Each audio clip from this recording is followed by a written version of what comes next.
Gentleman for 5 minutes to explain the amendment.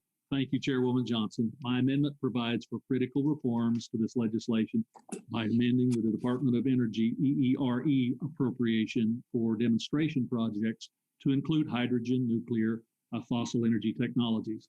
The legislation before us today includes $1.1 billion in renewable energy demonstrations, but reserves less than $70 million for all other applied energy R&D activities combined.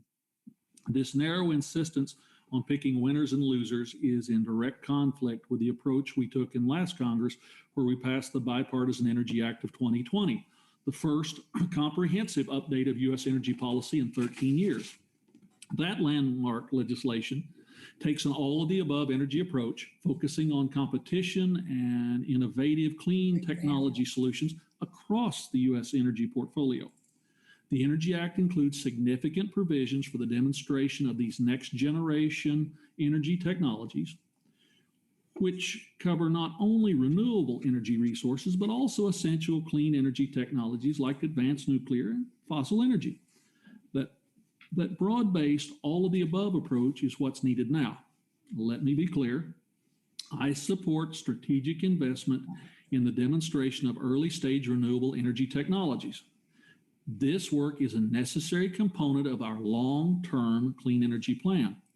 My amendment does not remove funding for these activities. Instead, it takes a more inclusive approach and broadens the scope of this billion-dollar appropriation to include other advanced energy technologies in our R&D pipeline. By keeping all our options on the table, we can reduce emissions, keep our energy sector competitive, maintain affordable energy costs for all Americans, and ensure that the U.S. remains a world leader in science and energy technology for years to come.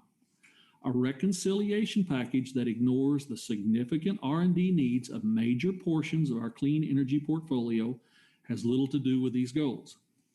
I urge my friends across the aisle to remember, energy R&D investments we make will not only impact our greenhouse gas emissions, they will also have a direct effect on what Americans pay to cool and heat their homes. And they'll determine whether we weaken our energy sectors or give them a global advantage. I encourage my colleagues to support this amendment, and I reserve the balance of my time.